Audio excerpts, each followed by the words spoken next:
नमस्कार. BLW news network मध्ये सर्वांचं स्वागत.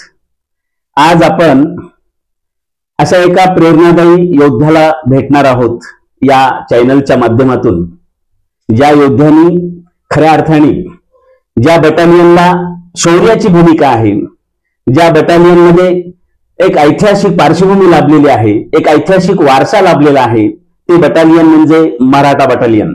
आणि या मराठा बटालियनच्या माध्यमातून या भारत मातेची ज्यांनी 17 वर्षे सेवा केली, खऱ्या अर्थाने दक्षिण उत्तर पूर्व पश्चिम म्हणजे ज्यांची ट्रेनिंग दक्षिणेकडील कर्नाटकमध्ये झाली, ज्यांची पहिली पोस्टिंग पूर्वेकडील अरुणाचल प्रदेश हिमाचल प्रदेशामध्ये झाली, ज्यांचं नंतरचं जी काही ड्युटी आहे आपण म्हणतोय ती ड्युटी पश्चिमेकडे राजस्थानला झाली, उत्तरेकडे जम्मू काश्मीरमध्ये झाली, म्हणजे संपूर्ण भारत मातेची सेवा ज्यांनी 17 वर्षामध्ये केलेली आहे, असा एक सैनिक, असा एक देशसेवक येणाऱ्या याच सप्टेंबरमध्ये सेवानिवृत्त होतो आहे. आणि म्हणून त्यांच्या सोबत आपल्याला हितगुज करायची आहे. ही देश सेवा करत असताना कोण्या अडचणीला खऱ्या अर्थाने त्यांनी सामना केला, ह्या सगळ्या गोष्टी आपल्याला पाहायच्या आहेत. आवर्जून निश्चित आपण या मुलाखतीचा लाभ घ्यायचा आहे. प्रेरणादायी व्यक्तिमत्वासोबत एक प्रेरणादायी मुलाखत आज आपण पाहणार आहोत याच चॅनलवर. सर, जय हिंद. जय हिंद सर.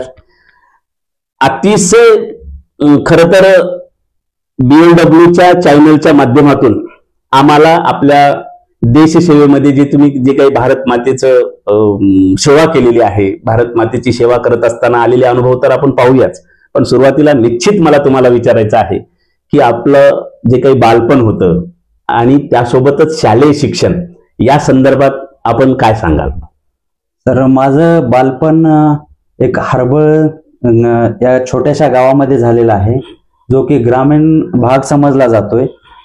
तर या गावामधून पूर्वीची परंपरा आहे अशी की सैन्यामध्ये भरती होण्यासाठी गावाला पूर्ण प्रेरित केल्या जातं. अगोदर आमच्या गावामध्ये फार क्वचित लोक होती ज्यांची 1-2 जण देशसेवेसाठी गेली. त्यांचा आम्ही वारसा असंच पुढे चालवत जवळपास आमच्या गावामध्ये आज 25 ते 30 जण आर्मीमध्ये देशसेवेसाठी कार्यरत आहेत. अशा छोट्याशा एका गावामध्ये माझं बालपण झालं. बालपणाची सुरुवात शालेय शिक्षण 7वी पर्यंत गावामध्ये झालं. त्याच्यानंतर 8वी आणि 9वी सोनखेड या शहरामध्ये झालं, छोट्याशा गावामध्ये झालं, जो की आमचा 3 किलोमीटरचा पायी प्रवास राहायचा. त्याच्यानंतर काही कारणास्तव मला माझ्या मावशीकडे जावं लागलं 10वीला. तर 10वी माझी मंगलसांगवी या ठिकाणी झाली आणि त्याच्यानंतर मी पुन्हा 11वीला वापस शिवाजी शाळेलाच सोनखेड या ठिकाणी आलोय.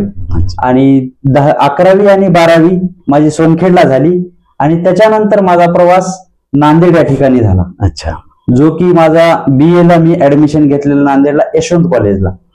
तर जवळपास BA माझं यशवंत कॉलेजला फर्स्ट इयर झालं आणि सेकंड इयर असतानाच मी आर्मीमध्ये भरती झालो औरंगाबादला. सर, मला निश्चित पहा, म्हणजे हरबळ तालुका कंधार तेव्हाचा, हो, कंधार म्हणजे एक छोटस 2000 वस्तीचं गाव. सर, तुम्ही आर्मीत येण्यापूर्वी गावात किती जण होते जे देश सेवेमध्ये होते?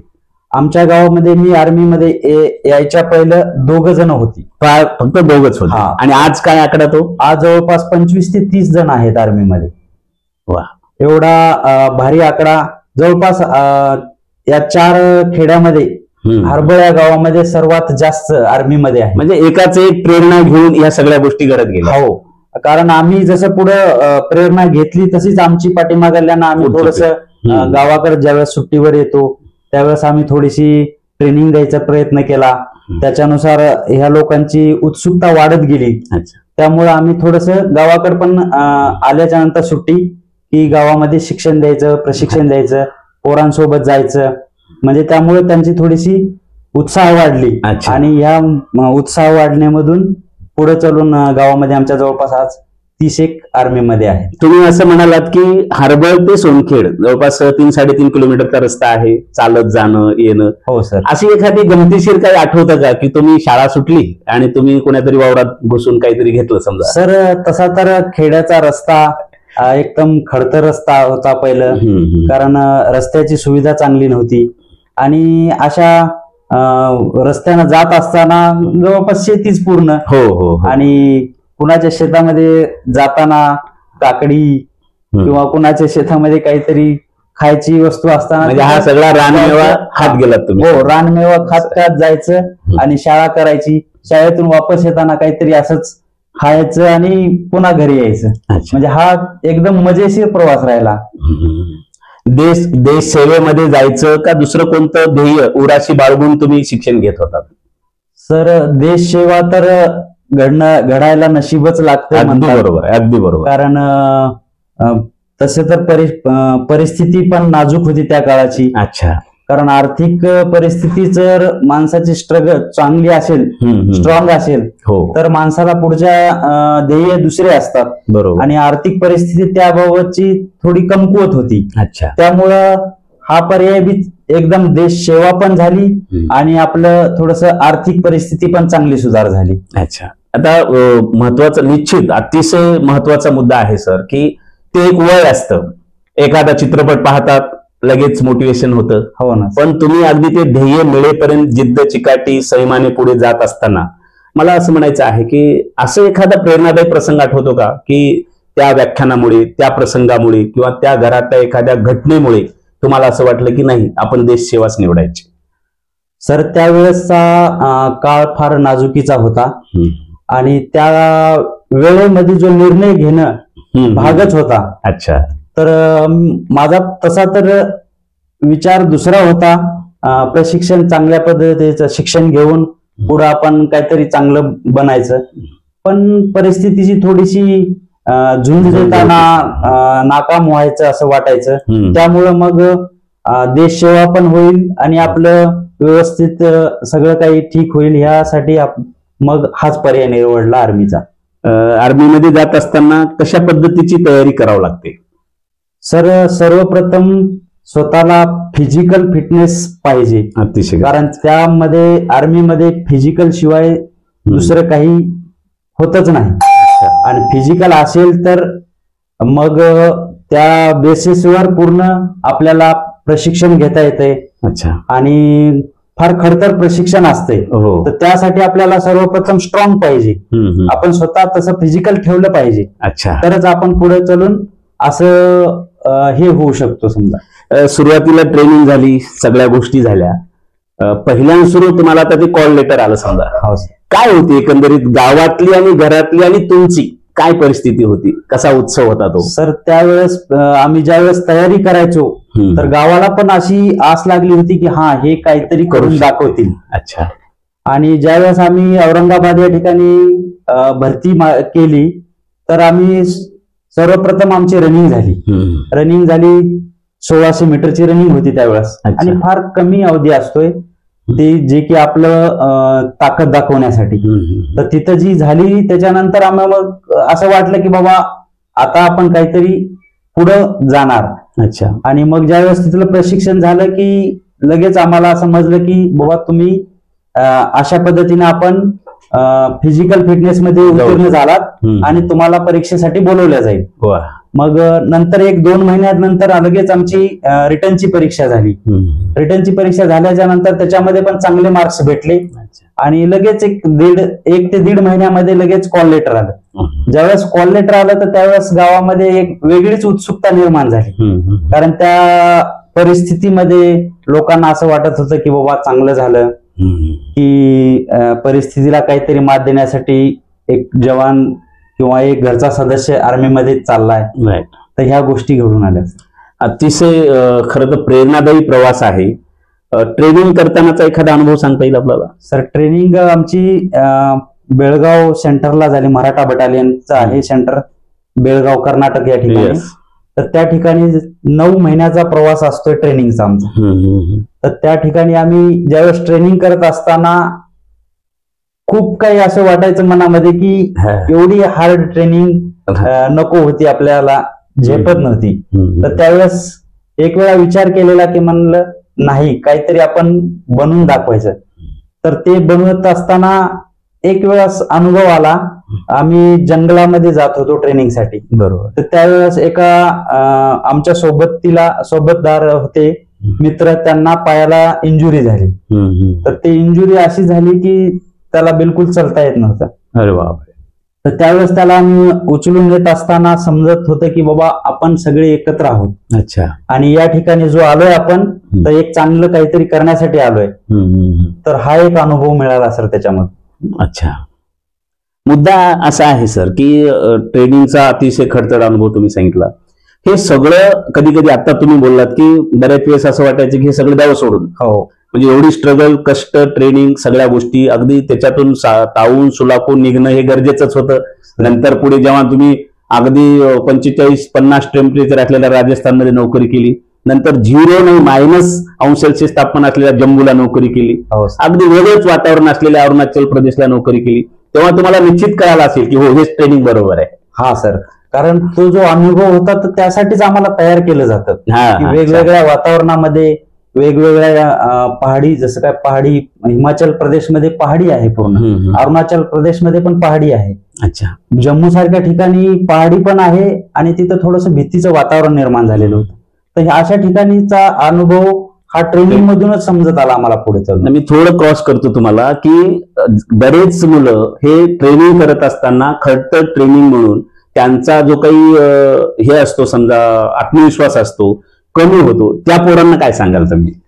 सर, आत्मविश्वास फौजमध्ये जागृत करण्याचे काम आमचे प्रशिक्षक करत असतात. अच्छा. कारण या ठिकाणी आम्ही ज्यावेळेस प्रशिक्षण घेत होतो त्यावेळेस आम्हाला सारखा सपोर्ट राहायचा आमच्या प्रशिक्षकांचा. अच्छा. तर मी असं सांगतो की आर्मीमध्ये सेवा करण्याचा मौका फार कमी लोकांना भेटतो. गुड. तर ह्या क्षेत्रामध्ये एकच ध्येय आहे की देश सेवा. तर देश सेवा करण्यासाठी प्रत्येक घरातील एका सदस्यांनी समोर आलं पाहिजे आणि ही देश सेवा आपल्या हातून घडली पाहिजे, असं माझं मत आहे. बऱ्याच जणांचं स्वप्न असतं की आर्मीत जाऊन देश सेवा करणे. मी अनेक जेव्हा पाहतो विद्यार्थी सुद्धा जेव्हा आर्मीची तयारी करतात, तेव्हा दुसरं एक त्यांचं स्वप्न असतं की आपण मराठा बटालियन मध्ये काम केलं पाहिजे.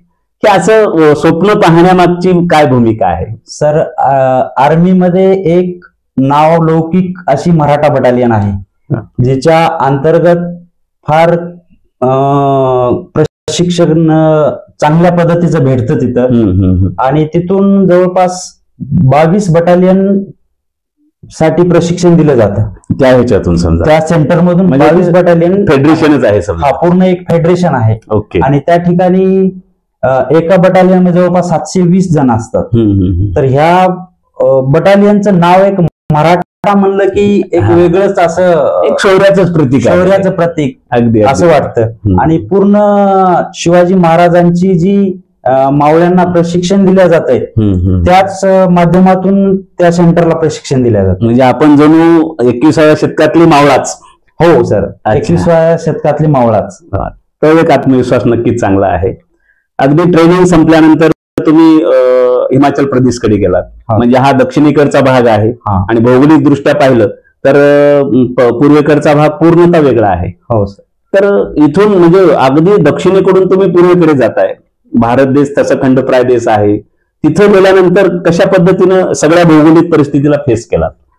सर, सर्वप्रथम आम्हाला अगोदर गेल्याच्या नंतर त्या मोसमसाठी लढण्याचं प्रशिक्षण दिलं जातं. अच्छा. त्या मोसम मध्ये आपण कसं स्वतःला ढाळून घ्यायचं त्याचं प्रशिक्षण दिलं जातं.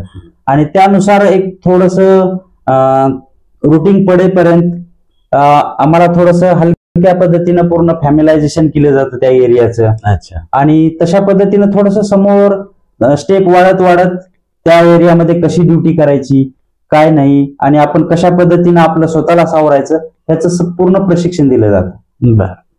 आता एक तर तुम्ही मराठवाड्यातून येता, भाषा निश्चितच मातृभाषा मराठी आहे. हो सर. आणि अगदी पूर्ण पूर्व, पश्चिम, दक्षिण, उत्तर भारत फिरला. भारतामध्ये जवळपास तसं पाहिलं तर एक 150च्या वर बोली भाषा आहे. हो. आता हिमाचल प्रदेशची भाषा निश्चितच वेगळी आहे. भाषेसंदर्भात असा कधी अनुभव आला का की भाषेमुळे कधी अडचण आली? नाही सर, असं काही कधी अडचण आली नाही. कारण जवळपास भारतामध्ये जी लोक राहतात तर त्यांना जवळपास हिंदी तर येतेच राष्ट्रभाषा म्हणून. हा, राष्ट्रभाषा म्हणून. तर ते हिंदीमध्ये बोलायची आम्हाला. अच्छा. आणि त्यामुळे कधी काही अडचण आली नाही. तिथल्या स्थानिक भाषेवरून काही एखाद्या वेळेस कधी मिसअंडरस्टँडिंग झाली असं? नाही सर, असं कधी झालं नाही. फौजसाठी कधी, फौज सोबत कधी असं काही घडलेलं नाहीये. समजा त्या लोकांचा कसा प्रतिसाद असतो तुम्हाला पाहण्याचा आणि तुम्हाला एकंदरीत तुमच्या सोबत वावरण्याचा? सर, शेवटी आर्मी म्हणलं का मनामध्ये उत्सुकताच असते लोकांच्या. अच्छा. तर कधी बी त्या लोकांनी कधी आपल्या आर्मीला, इंडियन आर्मीला कधी त्रास व्हावा असं कधी वागले नाही. वा. त्यामुळे काही असा काही अनुभव आला नाही. आता आम्ही चित्रपटामध्ये फार असे वेगळे बॉर्डर चित्रपट आहे समजा, किंवा अजून कोणता हॉलिडे चित्रपट आहे, त्यातलं आर्मीचं जीवन आम्ही पाहतो. मला खात्री आहे की त्याच्यापेक्षा खडतर जीवन तुम्ही तिथं जगत असता. तर पिक्चर मध्ये दाखवणं वेगळं आणि आपण ग्राउंड मध्ये राहणं वेगळं असतं. अच्छा. ग्राउंड मध्ये राहतोय त्यावेळेस, ज्यावेळेस आपण पहाडीवर चढत असतो तर तिथला एक्सपिरियन्सच वेगळा असतो. आणि पिक्चर मध्ये दाखवण्याचा वेगळा असतोय. ते सुरक्षात्मक कवच असते.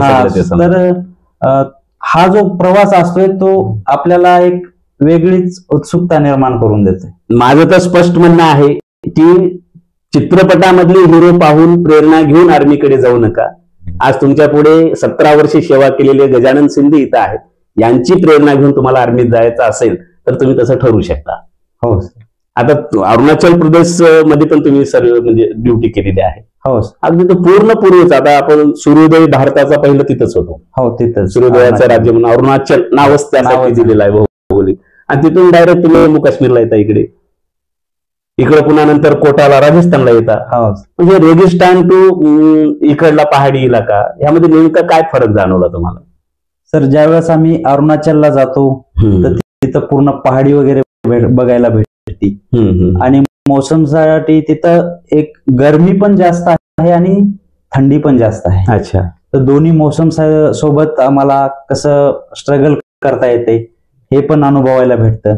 आणि त्या लोकांचं राहणीमान, तिथलं कल्चरल कशा पद्धतीचं आहे, ह्या गोष्टी पूर्ण तिथल्या बघायला भेटतात.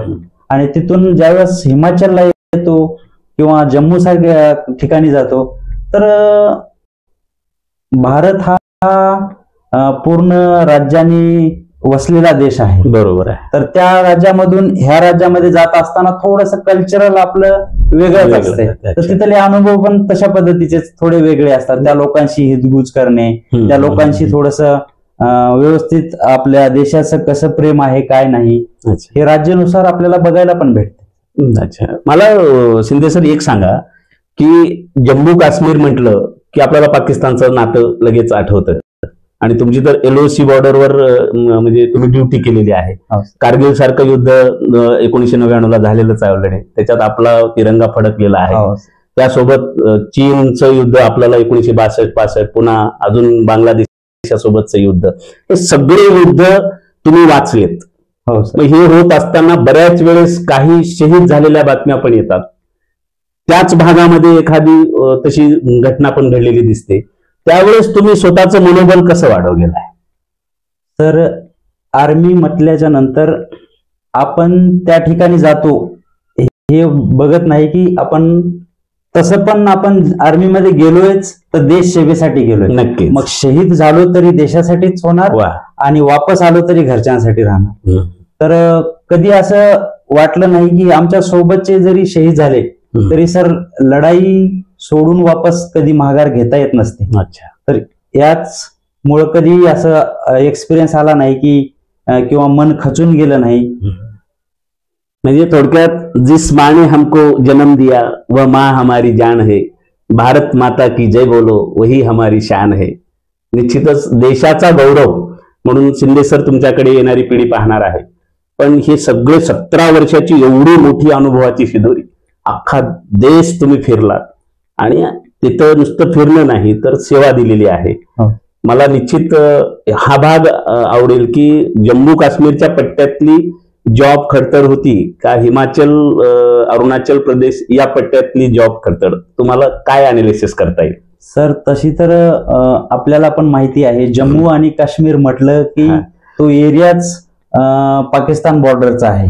आणि तुमच्या सर्व्हिसमध्ये मी तुमच्याकडून ऐकत असताना लक्षात आलं की ज्यावेळेस तुमची तिथं सर्व्हिस आहे त्यावेळेस सेन्सिटिव्ह वातावरण आहे सगळं. हो सर, सेन्सिटिव्ह होतं त्यावेळेस. मिल्टनशी पण भरपूर होती. नक्कीच. आणि तो एरिया जसं आम्हाला बाहेर निघायचं म्हटलं ना तरी पण आम्हाला स्वतःच पहिलं प्रोटेक्शन करून घ्यायचं. अच्छा. आणि त्यानंतरच बाहेर निघायचं, कारण तिथलं वातावरणच तशा पद्धतीचं होतं. तो पूर्ण मिल्टनशी एरिया आहे आणि जम्मू काश्मीरच्या ठिकाणी ड्युटी गेली की याचा अर्थ समजायचं की आपल्याला खरीच ड्युटी आणि खरी देश सेवा करण्याचं भाग्य मिळालंय. वा. कारण तिथला एक्सपिरियन्स आणि तिथल्या लोकांना कोण मिल्टन आहे आणि कोण तिथला आम नागरिक आहे हे ओळख पटवण्याचं त्या ठिकाणी आपल्याला अनुभव येतो. अच्छा. निश्चित. तिथून एक मधल्या सर्व्हिसच्या काळामध्ये तुम्ही भूटानला पण गेलेले आहात. हो सर. काय अनुभव आहे तो? सर, भूटान सारख्या देशामध्ये जाऊन सेवा करण्याचा मौका भेटला आम्हाला. ती जवळपास 3 वर्षे. आणि खरा आनंद आणि खरं जीवन त्या लोकांचं कसं आहे ते एक अनुभवायला भेटलं.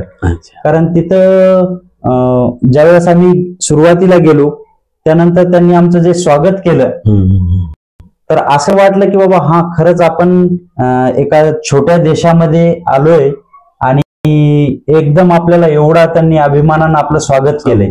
तर नक्कीच ह्या देशामध्ये काहीतरी असणार आणि हे आपल्याला अनुभव पुढे घ्यायचा आहे. या हेतून समोर आम्ही गेल्याच्या नंतर आम्हाला एक आपलं इंडिया एम्बेसी आहे त्या ठिकाणी पण गार्ड ऑफ ऑनर करण्याचा मौका भेटला. त्यानंतर तिथले राजा आहेत त्या राजासोबत पण आम्हाला गार्ड ऑफ ऑनर करण्याचा मौका भेटला. तर आपले तिथं बरेच काही व्हीआयपीज येतात त्यांच्यासोबत पण आम्हाला ड्युटी करण्याचा मौका भेटला. एक बाहेर देशामध्ये जाऊन आपल्या देशाची छाप सोडणं म्हणजे एक वेगळाच अनुभव वाटतो. नक्कीच नक्कीच नक्कीच. तिथून मध्ये नंतर पुन्हा पुण्यात पण आलात तुम्ही. हो सर. अगदी आता बघा ना, म्हणजे हे सगळं मलाच थोडंस आश्चर्यकारक वाटतंय. सगळं आयुष्य तसं एक चित्रपटासारखं फिरतंय तुमचं. हो. आणि फिरत फिरत आता पुन्हा पुण्यासारख्या मायभूमीत आलात तेव्हा आता तर मोठा अनुभव होताच तुमच्यासोबत. पुण्यातला काही अनुभव? पुण्यामध्ये सर ज्यावेळेस आम्ही पीस स्टेशन मध्ये येतो म्हणजे शांती काळ जो म्हणतोय तो असतो पीस स्टेशन. अच्छा. आणि अशा ठिकाणी येतो त्यावेळेस आम्ही काय थोडस घर परिवारासोबत राहायचा आम्हाला मौका भेटतोय. तर त्या ठिकाणी आम्ही परिवाराला घेऊन सोबत होतो. पुण्यासारख्या ठिकाणी आम्हाला तिथं असताना सुद्धा एक 18 देशांच्या आर्मी सोबत ट्रेनिंग करण्याचा पण मौका मिळाला. अच्छा. आणि तिथं असताना भरपूर काही अशा इव्हेंट भेटतात. जसं आपल्या रेस कोर्सला गणतंत्र दिवस मनवला जातो त्या ठिकाणी आम्हाला सहभाग घेण्याचा मौका मिळाला. तर अशा काही बरेच कार्यक्रम होते त्या ठिकाणी आम्हाला सहभाग नोंदवता आला. वा. म्हणजे हे सगळं पाहत असताना एक आता येणारी पिढी मोठ्या प्रमाणात आपल्या आर्मीची बलस्थान काय सांगता येतील शिंदे सर? जर आता तुम्ही निश्चित 17 वर्षे हा कमी कालावधी नाही, तो पण आर्मीतला, आणि हे करत असताना पण त्याच्या अगोदर माझा एक प्रश्न असणार आहे की सहज ओघामध्ये मी थोडस मागे पडलो. सुलतानी संकटाला तर तुम्ही 2 हात करायला तयारच आहात. हो. आसमानी संकट कशी झेललात तुम्ही तिथे? सर त्या ठिकाणी ज्यावेळेस अरुणाचल सारख्या ठिकाणी ड्युटीला गेलो असताना तिथं पूर्ण पहाडी एरिया आहे. आम्ही सातत्याने ते टीव्हीवर पाहतो म्हणूनच विचारायलो मी. रोड जात असताना एकदमशी स्लायडिंग होते, पूर्ण रोडच्या रोड गायब होतात. तर असाच एक अनुभव आला या आता 2024चा. तर आमची कॅनवाय असते जी की अरुणाचल ते गुवाहाटी सारख्या रेल्वे स्टेशनच्या ठिकाणी रेग्युलरली येत असते. अच्छा. तर अचानक पहाड स्लाइड झाली जिथून ज्या ठिकाणी आमची गाडी पास होत होती. तर अचानक एकदम स्लाइडिंग झाली आणि गाडी पूर्ण खाईमध्ये गेली. खाईमध्ये गेल्याच्या नंतर पाठीमागले सावरल्या गाड्या पाठीमागे झाल्या आणि तिथं ज्यावेळेस आम्ही पाठीमागल्या गाडीमध्ये होतो तर तिथं असं समजलं की स्लाइडिंग झाली आणि आपल्या गाडीवर वरून पहाड आली. तर त्यावेळेस एकदम भीतीचं वातावरण निर्माण झालं. कारण जात असताना आता ही पूर्ण लोक गावाकडे घरी जायसाठी निघालेली आणि अचानक असं मध्ये काही घडलं, त्याच्यानंतर थोडंसं वाईटच वाटतंय. नक्कीच नक्कीच नक्कीच. तर हा एक अनुभव भेटला की अरुणाचलमध्ये किंवा हिमाचलमध्ये पहाडी एरियामध्ये ह्या अशा गोष्टी घडतात. त्यावेळेस माणसाला एक थोडस जागेवर पोहोचण्यापर्यंत थोडीशी भीतीच निर्माण असते अच्छा मनामध्ये. आता तुम्ही ग्रामीण भागाची नाळ असल्यामुळे विंचू असेल, खेकडे असतील, अशा सोबत तुम्ही खेळात लहानपणी. पण अगदी सिंह असेल, वाघ असेल किंवा जंगलातले हिंस्र प्राणी असतील, हे निश्चितच तुम्ही तिथं त्याला सोबत घेऊन तुम्हाला तिथं लढायचं आहे. तर या संदर्भात कशा पद्धतीने ते सगळं वातावरण तुम्ही जोडून घेतलं? सर कुठे कोणत्याही ठिकाणी आम्ही ज्यावेळेस जातो त्यावेळेस एक आमचा कॅम्प असते. अच्छा. आणि कॅम्पला पूर्ण फिनिशिंग असते. तर आमची जवळपास फिनिशिंग म्हणजे साईटलाच बटालियनच्या पोस्ट असतात. तर त्या ठिकाणी आम्ही ज्यावेळेस ड्युटी देतो त्यावेळेस वाघ, हत्ती, सिंह असे प्राणी जवळ येत असतात आणि तिथं थांबून थोडा वेळ आपले बसतात आणि पुन्हा तिथून जातात निघून. तर हे पण बघायला भेटतंय आम्हाला तशा ठिकाणी जाऊन. नाही बघणं, पण आता ते परिस्थिती बिकट आहे ना ती सगळी. हो आहे, पण सर आपण ज्यावेळेस काही प्राण्याला त्रास नाही दिला तर काही विषय नाही, प्राणी काही करत नाहीत. अच्छा. तर तसं काही कधी प्राण्याशी असं काही झालेलं नाही. आणि हे म्हणजे जिथं तुमची सर्व्हिस झालेली आहे हा सगळा भौगोलिक प्रदेश साधा सोपा नाहीये सर. आणि यातून तुम्ही खऱ्या अर्थानं ह्या सगळ्या गोष्टी मिळवलेल्या आहेत. माझा निश्चित एक सोशल सामाजिक अवेअरनेस म्हणून प्रश्न आहे की ज्या आर्मीमध्ये काम येऊ पाहणारी मुलं आहेत तर त्यांच्यासाठी कोणत्या कोणत्या गोष्टी गरजेच्या आहेत, जसं की निर्व्यसनीपणा म्हणा किंवा त्यासोबतच अजून देश सेवेची जी काही तहान भूक म्हणतो आपण, काय सांगाल तरुणांना? सर माझं तरुणांना एकच म्हणणं आहे की सर्वप्रथम आपण निर्व्यसनी असणं जरुरी आहे. ओके. फौजमध्ये असताना तुम्हाला कुठलंही व्यसन करता येत नाही. सर्वप्रथम ही ट्रेनिंग फौजमध्ये असते. अच्छा. तर आपण ज्यावेळेस निर्व्यसनी असतो आणि निर्व्यसनी असून आपण ज्यावेळेस फौजमध्ये भरती होतो तर ते एक बाकी व्यसनी लोकांपेक्षा आपण किती चांगले आणि आपण किती चांगल्या ठिकाणी आहोत त्याचा एक अनुभव येतोय. अच्छा. आणि ज्यावेळेस प्रशिक्षण घ्यायचा प्रश्न येतोय तर त्यावेळेस तरुणांना माझं एक सांगणं आहे की फिजिकली फिटनेस असणं गरजेचं, निर्व्यसनी असणं जरुरी आहे. तर त्यावेळेसच आपण फौजमध्ये भरती होऊ शकतो. सध्या तंत्रज्ञानाचं युग आहे. अगदी मोबाईल ह्या सगळ्या गोष्टी जर पाहायच्याच झाल्या तर तरुणांनी नेमकं त्यावर काय पाहावं? कारण तुम्हाला तो अधिकार आहे आता. कारण तुम्ही देश सेवा केलेली आहे आणि अगदी ऊन वादळ वारं सगळं छाताडावर झेलून आम्हा सगळ्या भारतवासियांना तरुणांना सुद्धा सुरक्षित ठेवलेलं आहे. त्यामुळे तुम्हाला शिंदे सर अधिकार पोहोचतो की तुम्ही या तरुणांना नैतिक धडे सांगू शकता. सर एकतर आर्मीमध्ये ज्यावेळेस आपण जातो त्यानंतर आपला जो मोबाईल आहे तो एकदम बंद असतो. अच्छा. कारण सोशल मीडियाशी आर्मीमध्ये जाऊन कनेक्ट राहू शकत नाही आणि तशा पद्धतीचं परमिशन दिलं सुद्धा जात नाही. तर ह्यासाठी आपल्याला पहिलंच अलिप्त राहणं जरुरी आहे. आणि सोशल मीडिया ज्यावेळेस येतेच ना त्यावेळेस आर्मीविषयी काही गुपित गोष्टी असतात तर त्या बाहेर पडू नये यासाठी सोशल मीडिया पूर्ण आर्मीमध्ये बॅन आहे. तर ते यूज करू शकत नाही. तर माझं तरुणांना एकच म्हणणं आहे की आपण ज्यावेळेस आर्मीमध्ये भरती होतोय तर त्यावेळेस आपण ह्या सोशल मीडिया पासून जेवढं दूर राहिलं तेवढं चांगलं असणार. वा. तर देशसेवा करून 17 वर्ष खऱ्या अर्थाने सेवेची सेवानिवृत्ती सरांची होते आहे. शिंदे सर या 17 वर्षाच्या आयुष्यामध्ये ऋण व्यक्त करावेत असं म्हणत असताना कुणाकुणाचे तुम्ही ऋण व्यक्त कराल? तर सर्वप्रथम आई वडिलांचे ऋण आहेतच. नक्कीच. त्यानंतर पत्नी, कारण आपण ज्यावेळेस देश सेवेला जातोय त्यावेळेस आपल्या घराला पूर्ण सहारा देणारी एक पत्नी असते. आणि मित्र, ह्या तिघांना मी श्रेय देतो. सगळं श्रेय देतो. सगळं. सर खरं तर कितीही बोलावं आणि बोलत राहावं अशा पद्धतीचं तुमचं एकंदरीत सेवा काल आहे.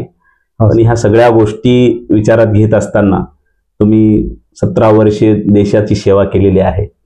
एखादे देशाबद्दलचं गीत किंवा असं काही जर म्हणा म्हटलं मी, तर एखादी चारोळी समजा, एखादा संदेश द्या. सर नक्कीच. सारे जहां से अच्छा हिंदोस्तां हमारा, हम बुलबुले है इसकी ये गुलसिता हमारा. तर सर्वांनाच माहिती आहे की देशाचं ज्यावेळेस कोणतंही आपण गीत गातो तर एक अंगावर शहारेच येतात. नक्कीच. तर देश सेवेमध्ये असताना सुद्धा असं वाटतं की ज्यावेळेस देशाचं कुठलंही असं गाणं ऐकतो तर आणखी सुद्धा अंगावर शहारे येतात. शूरवीरता आणखी त्या गाण्यामध्ये आहे असं वाटतं. नक्कीच. तुमच्या पुढील आयुष्यासाठी खूप खूप शुभेच्छा. पुढं निश्चित तुमचं काहीतरी ध्येय, उद्दिष्टे, पुढचं जीवन कसं घालायचं ते सगळं निश्चित तो एक दुसरा पार्ट आहे. परंतु या पार्ट मध्ये मात्र तुम्ही यशस्वी झालेले आहात. भारत मातेचं सेवा करत असताना त्या आईनं सुद्धा तुम्हाला भरभरून प्रेम दिलंय. त्या आईनं सुद्धा तुम्हाला एक मायेचं वलय, सुरक्षा कवच देऊन तुम्हाला सुरक्षित ठेवलेलं आहे.